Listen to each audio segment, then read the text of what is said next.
시청자 여러분 안녕하십니까? 무상보육 정책에도 여전히 유치원 학부모들의 부담은 적지 않은 게 사실입니다. 특히 방과 후에 이루어지는 특성화 활동비에 대한 논란이 끊이지 않고 있는데요. 학부모 부담의 큰 원인으로 지목되는 특성화 활동비. 과연 얼마나 비싸기에 이렇게 논란이 되는 걸까요? 정부 기준에 비해 최대 수십 배에 달했습니다. 박용필 기자의 단독 보도입니다.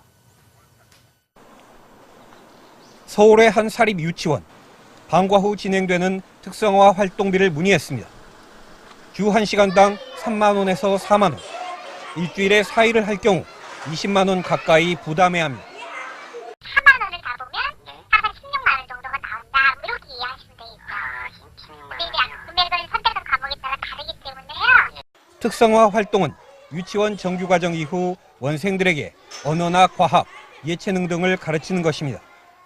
주로 외부 강사를 초빙해 교육이 이루어지다 보니 정부의 지원을 받는 정규 과정이나 방과 후 과정과는 달리 대부분 학부모가 비용을 전부 부담해야 합니다. 그런데 전국 사립 유치원의 평균 특성화 활동비는 만 5세의 경우 주 1시간당 4만 5천 원가량. 결국 매일 1시간씩 특성화 활동을 할 경우 평균적으로 한 달에 20만 원 넘게 부담해야 합니다. 시키지 않을 수가 없는 상황이 맞벌이인 경우는 거의 그냥 시켜야 된다고 봐야죠. 2, 30은 기본적으로 들어가고 4, 50은 좀 괜찮은 곳은 4, 50은 들어간다고. 그렇다면 이 같은 금액은 적정한 수준인 걸까?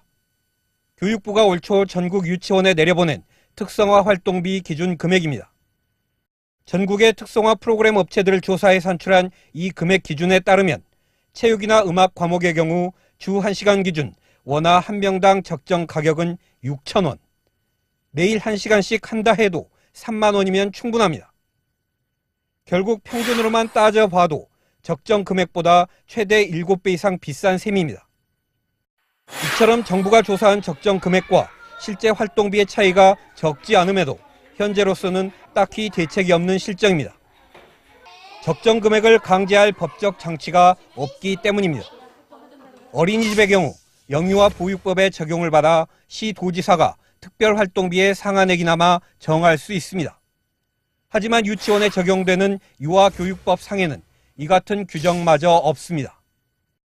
현재 그러면 유아교육법상에는 어떤 상한선을 강제할 만한 법적 근거는 없는 건 맞죠? 그렇죠. 예. 이렇다 보니 일부 유치원의 경우 주 5일 기준으로 특성화 활동비만 월 100만 원이 넘는 곳도 있습니다. 뭐라고 그래야 되나요? 학교 다니는 애들 사교육비만큼 들어간다고 봐야죠. 결국 정규 과정과 방과 후 수업료를 지원하는 현재의 무상보육 정책만으로는 진정한 의미의 무상보육이 불가능하다는 지적이 나올 수밖에 없습니다. 학부모 부담을 늘리고 사교육비 지출을 강요하는 특성화 활동에 대한 대책 또한 뒤따라야 학부모들의 보육 부담이 해소될 것이라고 전문가들은 지적하고 있습니다. EBS 뉴스 박용필입니다.